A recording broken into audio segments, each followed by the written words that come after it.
ọ̀rọ̀ ń bọ́rọ̀ bọ̀ o ẹ̀yin èèyàn àlọ́rọ̀ ń bọ́rọ̀ bọ̀ o àfàìmọ̀ kómi ó mọ́ tọ̀yìn wọ̀gbìn lẹ́nu o lórí kéèsì Timothy Adegoke tíwádìí fi hàn pé lẹ́yìn ọ̀pọ̀ wàhálà pé ilé ìtura bàbá olóyè tó jẹ́ gbajúmọ̀ olówó kan nípínlẹ̀ Ọ̀ṣun ìyún Abdulrahman Adedoyin ní Timothy kú sí Alhaji Oriyomi Hamzat tó ti pariwo bọ́ọ̀tà báyìí lẹ́ẹ̀kan sí o kí ló dé kí ló ṣẹlẹ̀ mo rò pé ẹ̀yin èèyàn sì rántí kéèsì Timothy Adegoke dáadáa bẹ́ẹ̀ bá gbàgbé ẹ rántí wípé kéèsì Timothy Adegoke ó fi orí ìkànnì ayélujára yìí làkàlàkà ní nǹkan bí ọdún méjì báyìí sẹ́yìn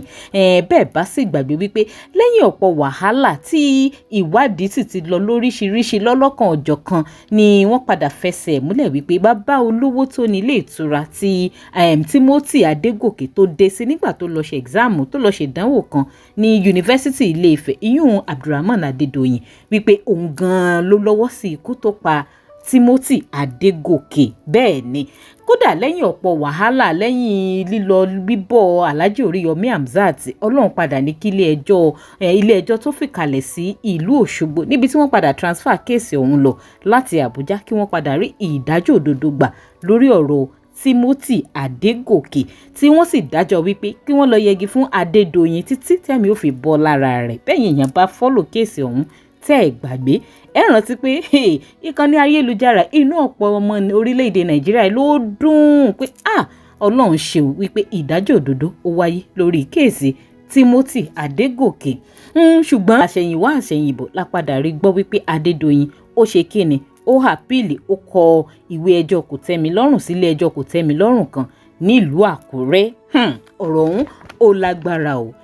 ẹ̀yin èèyàn ẹ súnmọ́ bí o ẹ tún bá ń wá nǹkan fìdílé ẹ bá ń fìdílé nǹkan o Alhaji Oriyomi Hamzat tún ti pariwo bọ́ọ̀tà báyìí o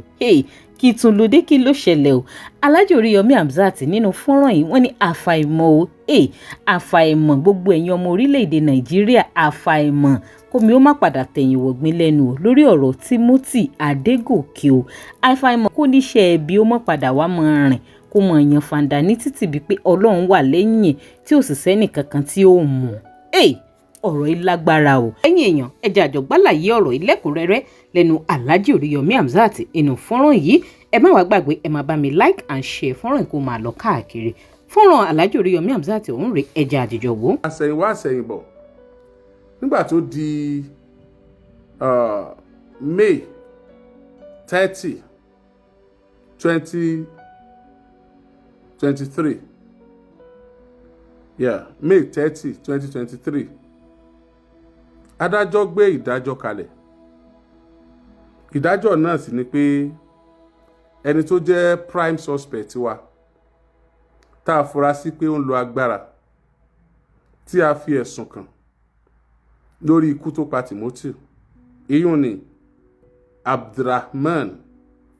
Adegoke Adedoyin ilé ẹjọ́ ní kí wọ́n lọ yẹgi fún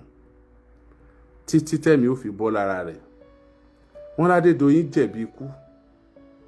wọ́n ní kó lọ kú bí òun náà ṣe pa Timothy wọ́n ní kíjọba ó gbẹ̀mí lẹ́nu Adedoyin ibi tá a bá dérè o tí a ti fẹ́ tẹ̀síwájú lórí ẹ̀ lẹ́nu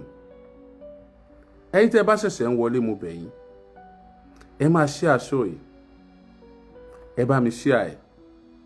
ẹ jẹ́ kó lọ fà àbí ṣe lọ fà ká lè bá a múra lẹ̀ o nítorí pé àfàìmọ̀ kómi ọmọ tẹ̀yìn wọ̀gbìn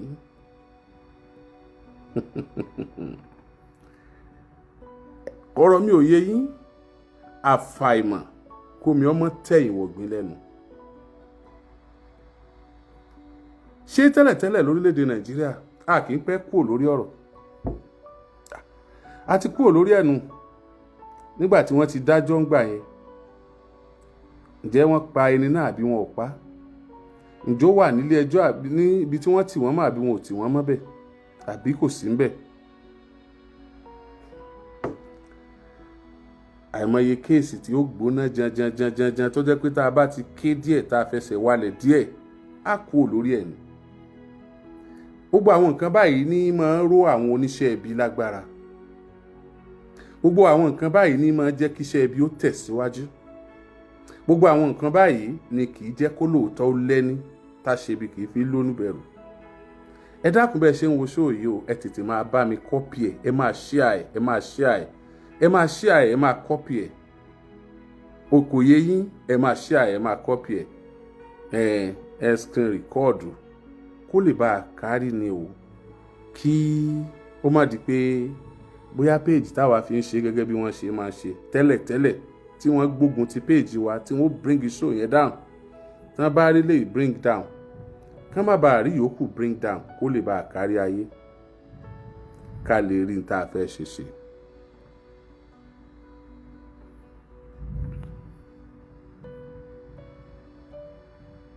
dáàpẹ́ lẹ́nìkan bẹ̀rẹ̀ tí tún jẹ́ mú ìdí ni.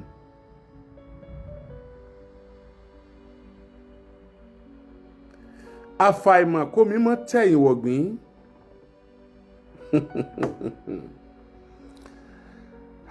bí ìmọ̀ bóyá tí mo sọ ń yá àwọn èèyàn sá níbi tọ́rọ̀ dé dúró báyìí, àfàìmọ̀ kó mi mọ́ tẹ̀yìn wọ̀gbìn.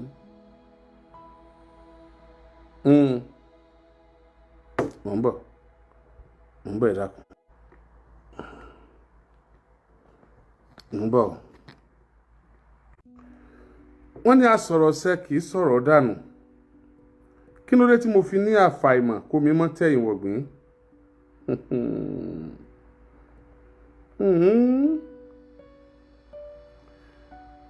Lẹ́ẹ̀kan sí i,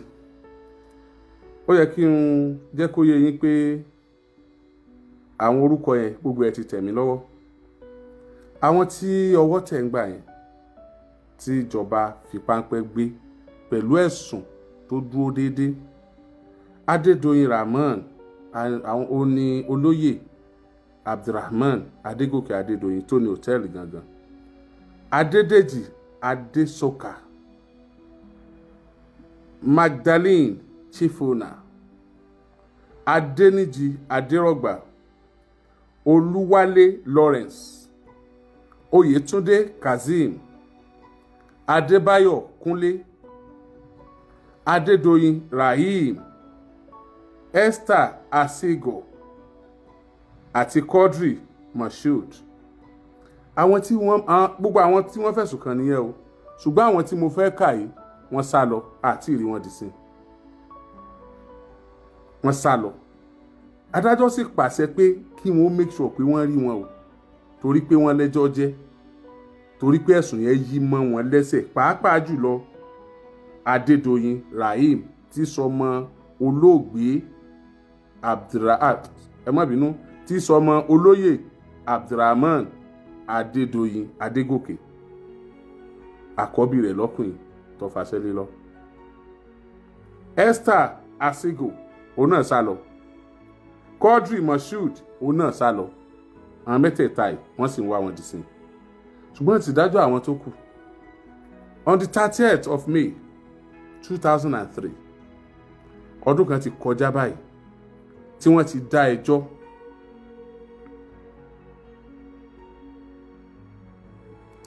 Ọdún kan ti kọjá báyìí tí wọ́n ti dá ẹjọ́. Àwọn èèyàn wá ń béèrè pé ṣé mo sure? Wọ́n béèrè London, mo dé Essex wọ́n béèrè, mo dé Manchester wọ́n béèrè, mo dé Newcastle wọ́n béèrè, wọ́n ti pè mí láti America, wọ́n pè mí láti Canada, mo dé Europe wọ́n bi mí wípé ṣé mo dẹ̀ sure pé Adedoyin Rahman ó sì wà ní àtìmọ́ àwọn ọlọ́pàá. Ṣé mọ̀ pé wọ́n ti padà gbé kúrò nílé sàlẹ̀ àkókò kan tí wọ́n gbé lọ sí Ìkòyí? Mi mọ̀ bóyá ẹ mọ̀, mi mọ̀ bóyá mo sọ fún yín, ẹ má bínú tí mi ò bá sọ, torí ẹ deserve gbogbo information tó ní ṣe pẹ̀lú máa yẹn. Kí ló wá jẹ́ kí n sáré wá ta lénìí? Mi mọ̀ bóyá ń ṣe aṣọ yìí, ẹ dákun ẹ bá mi ṣe àyè. Nítorí gbogbo iléeṣẹ́ ìròyìn pátápátá ni, àti nítorí gbogbo àwa bloggers, àti gbogbo àwa tá à ń gbóhùnsáfẹ́fẹ́ lórí ẹ̀rọ ayélujára.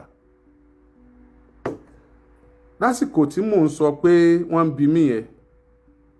ó ní ọ̀rọ̀ Bobrisky ṣẹlẹ̀ tí wọ́n ń sọ pé ó wà níbi tán tí mọ́ kò wá níbi tán tí mọ́ ó wà private flat kan o kò wá private flat kan o tí wọ́n ń sọ oríṣiríṣi nígbà yẹn tí wọ́n ń sọ̀rọ̀ Bobrisky ilẹ̀ nìkan wá gbéròyìn jáde pé Abdulrahim náà sí Abdulrahman Adegoke Adedoyin kò sí níbi tán ni wọ́n ti mọ́mọ́ o wọ́n sọ̀rọ̀ yẹn gbà yẹn bàbá mọ̀ pé wà ń bẹ̀ léèní wá ń kọ́ kí ló ṣẹlẹ̀ a ti gba ìpè o a ti gba ìpè tẹ́ ẹ̀ bá gbàgbé a sọ wípé Adédoyin lọ pe ẹjọ́ kò tẹ́ mi lọ́rùn ó lọ pe ẹjọ́ kò tẹ́ mi lọ́rùn wípé kí wọ́n da ẹjọ́ tí adájọ́ àgbà ìpínlẹ̀ Ọ̀ṣun dá yẹn kan dànù normally appeal court tí wọ́n máa ń lò lọ́sùn láwọn cases tá a ti rí kódà kó jẹ́ cases olóṣèlú Ìbàdàn ni wọ́n máa ń lò appeal court wà ní Ìbàdàn a rò pé Ìbàdàn súnmọ́ Ọ̀ṣun nígbà tó jẹ́ pé Ọ̀ṣun náà wọ́n dẹ̀ ti dájọ́ Ọ̀ṣun náà dẹ̀ ni àwọn tọ́rọ̀ yẹn kàn Ọ̀yọ́ state ń dẹ̀ ní ẹni tí wọ́n pa ọmọ Ọ̀yọ́ state ni so Ọ̀ṣun àti Ọ̀yọ́ state closer bó àmọ́ rí sì tó fi jẹ́ pé bóyá ilé ẹjọ́ kòtẹ́milọ́rùn Ìbàdàn bóyá kò ṣiṣẹ́ àbí wọ́n ní ọ̀rọ̀ ayé ìsáyè ni we don't know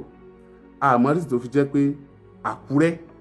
ni wọ́n gbé ẹjọ́ kòtẹ́milọ́rùn lọ Àkúrẹ́ ní Adédoyin lọ tó ti lọ pẹjọ́ kòtẹ́milọ́rùn ṣùgbọ́n àwa yìí ṣe agbẹjọ́rò débi pé a sọ pé Àkúrẹ́ tó lọ dá Nàìjíríà náà ló sáà lọ àwọn agbẹjọ́rò náà wọ́n sáà dá iye táwa rò tá a fi tẹ́ẹ̀rù fi ń bà wá lórí ẹ̀ àgbè sínú Ọlọ́run ò ní jẹ́ káwọn adájọ́ kòtẹ́milọ́rùn bẹ́ẹ̀ kí wọ́n mọ̀ Ọlọ́run ò ní jẹ́ wọn já sọ ń tọ́wà nù wa Ọlọ́run yóò jẹ́ kí ó jẹ́ pé ń tọ́wà nù wa yẹn kó jẹrà mọ́ wa nú tá à ń rò yẹn Ọlọ́run ò ní jẹ́ wọn já sọ ìyẹn àwọn adájọ́ kòtẹ́milọ́rùn ká sì rọ̀ wọ́n àwọn adájọ́ kòtẹ́milọ́rùn pé ọ̀rọ̀ yìí èsì ọ̀rọ̀ òṣèlú ẹnìkan wọlé ẹnìkan ò wọlé o eléyìí yàtọ̀ sí pé ẹni tí wọ́n ní ọ̀wọ́lé mọ́ ní kòtẹ́milọ́rùn wọ́n padà lọ wọlé ní magistrate o kì í sọ̀rọ̀ òṣèlú o eléyìí ní í ṣe pẹ̀lú ọ̀rọ̀ ẹ̀mí life ọ̀rọ̀ ẹ̀mí intimidate anybody threaten anybody but we believe so much in you and we are bent on justice for this matter. We are bent on justice. The justice on this matter is non-negotiable. Justice on the matter of Timothy is non-negotiable. Please. We want nothing on this matter but justice. Give us justice. Àkúrẹ́ ló gbé lọ. Kí wọ́n á nìdí tí mo fi wá bá yín lálẹ́ yìí ni pé some people are coming from Abuja. Some people are coming from Ibadan. Some people are coming from Lagos. Even if you are not coming, you have your correspondent in Akure. Start contacting your correspondents in Akure that appeal court in Akure is sitting on Tuesday. Appeal court in Akure is sitting on Tuesday on the matter of Timothy Adedoyin's matter. Adedoyin's matter is coming up on Tuesday in Akure appeal court. Gbogbo ẹ̀yin ọmọ Nàìjíríà ní tó jẹ́ tètè wà lálẹ́ nìyẹn. Ẹni tó bá lẹ́yìn tí ó pè kó pè, ẹni tó bá lẹ́yìn tí ó sọ fún kó sọ fún, ẹni tó bá léèyàn rẹ̀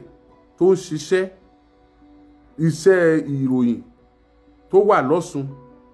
BBC ni gbogbo àyè tó kù náà ẹ má bínú ẹ má jẹ́ dárúkọ tá a jọ ń fọ́lò kéèsì bọ̀ ẹ jẹ́ ká pàdé ní Àkúrẹ́ appeal court Àkúrẹ́ lọ́jọ́ Tuesday ọjọ́ yẹn ní hearing ẹ jẹ́ ká gbọ́ ká fọ́lò matter yẹn ká dẹ̀ gbọ́ ọjọ́ tí wọ́n ó tún dá fún judgement. Agbẹjọ́rò wa Fẹ́mi Fálànà is ever ready to be there láti present matter wa níwájú adájọ́ àwọn adájọ́ appeal court ọ̀rọ̀ rẹ o ẹ̀yin èèyàn ọ̀rọ̀ lẹ́gbọ́ lẹ́nu Alhaji Oriyomi Hamzat wọ́n nílé ẹjọ́ kòtẹ́milọ́rùn tó fìkàlẹ̀ sílùú Àkúrẹ́ ni wọ́n gbẹ́jọ́ kòtẹ́milọ́rùn Adedoyin lọ. ẹ̀yin èèyàn irú orin wo lèèyàn kọ sí gbẹ̀dọ̀ yìí ibo lẹ́yìn gan lérò pọ́rọ̀ yóò já sí ṣé ó lẹ́tọ̀ọ́ kí Adedoyin kó work free kó lọ scot free lórí irú ẹ̀sùn bàǹtàbàǹtà tó kọ̀míìtì yìí